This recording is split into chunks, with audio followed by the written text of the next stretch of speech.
Hello everyone, welcome back to the TA Slayer YouTube channel. In this video, I'm going to go through with you guys a basic overview of Ripple XRP, what is the mechanism of XRP, as well as some of the basic concepts surrounding it.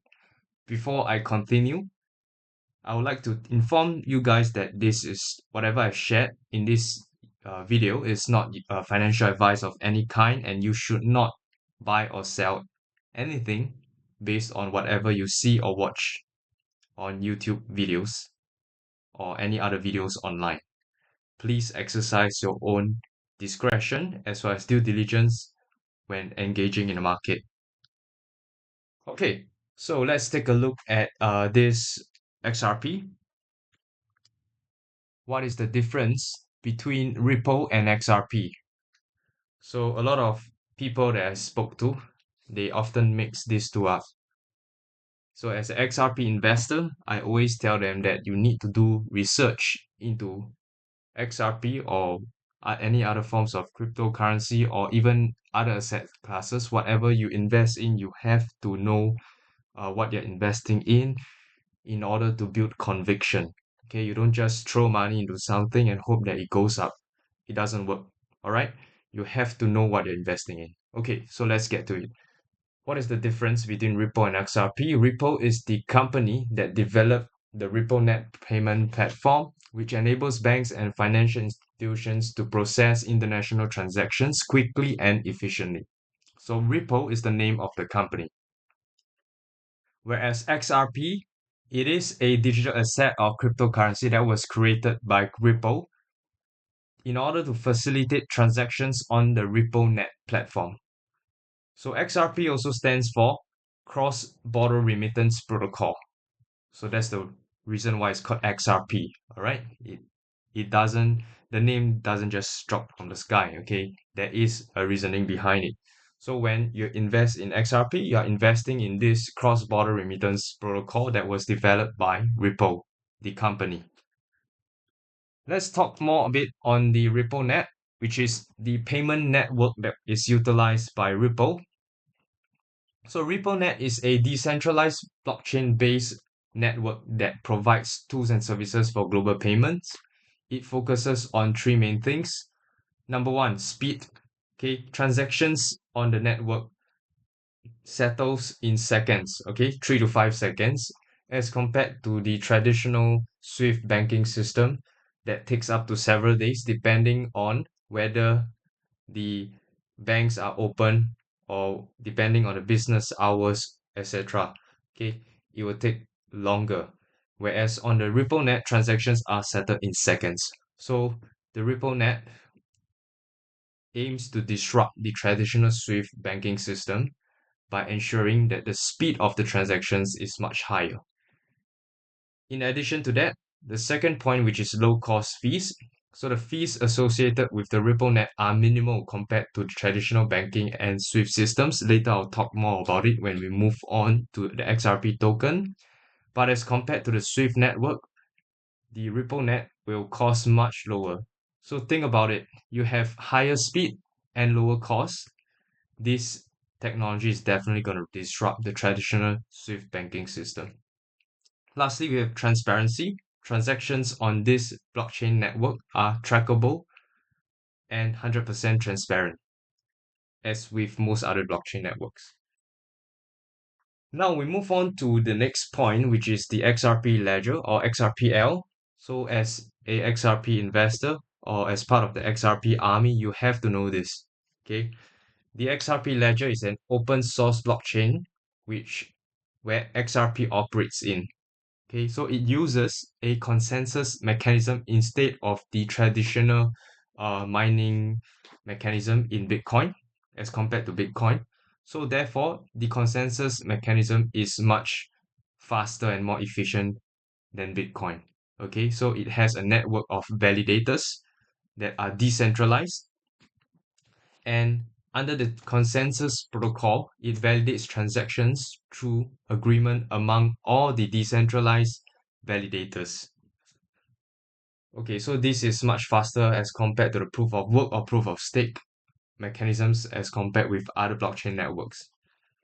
One advantage of the XRPL also is the high throughput. It is capable of handling up to 1,500 transactions per second or 1,500 TPS. And this number of transactions can also increase in the future when as the scalability increases.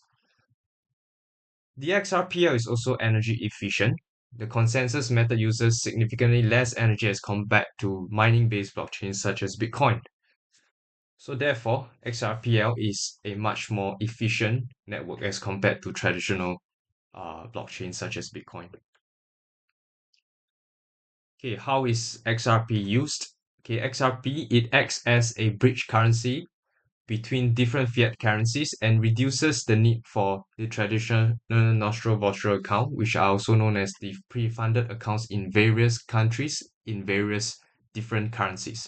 So for example, if I want to send money from United States to Japan, okay, so I have to do through the bank in US and then to Japan. This is in the traditional way, right?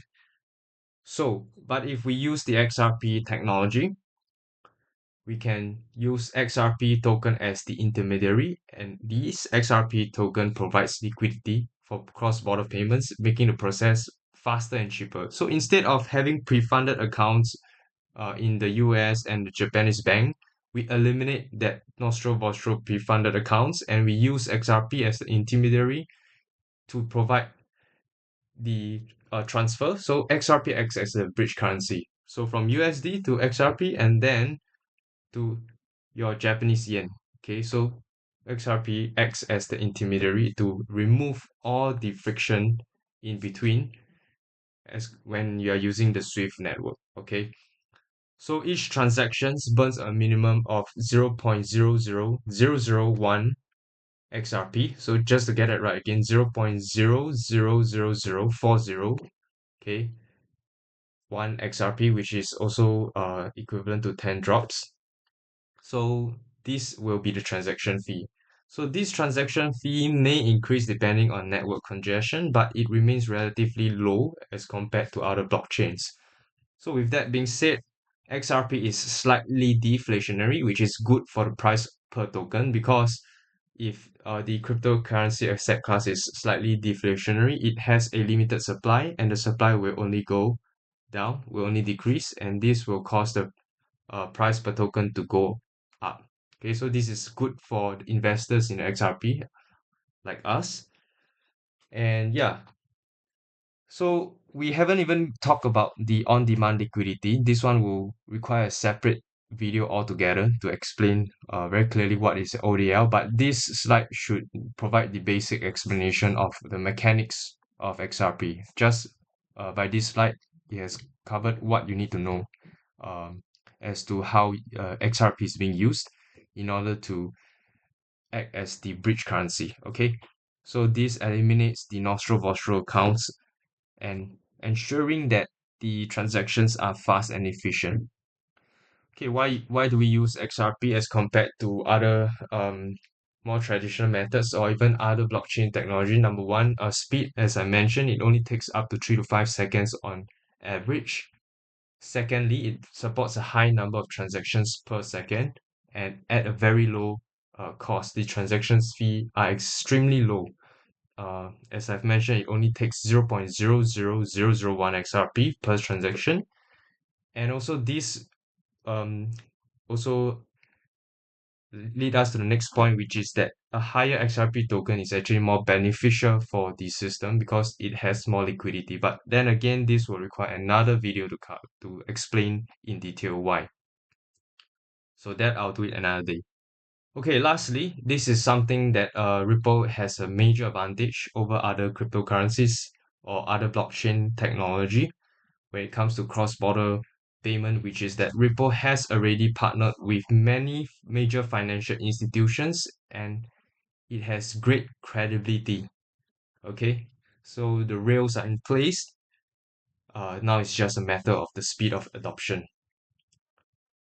So these are the reasons as to why we should use, or rather, why the world should use XRP to replace or even to complement Swift to scale up all these cross-border and remittance transactions. And this will definitely be very bullish for XRP price in the future. And this also explains why we as the XRP army are so bullish on the XRP price. We gotta wait for the price to go up and then reap our rewards. Okay, so hopefully this is a very quick video to explain some of the basics of XRP as well as the company behind XRP, which is Ripple. I hope you guys find this useful. If you have any questions on anything that I went through today, you want to find out more about ODL or any other things, do post your questions down in the comments boxes below. I'll address them in future videos. And with that, we've come to the end of the basics overview of Ripple XRP. I hope you enjoyed this video. I hope you learned something new, and I'll see you guys again in the next video. Thank you.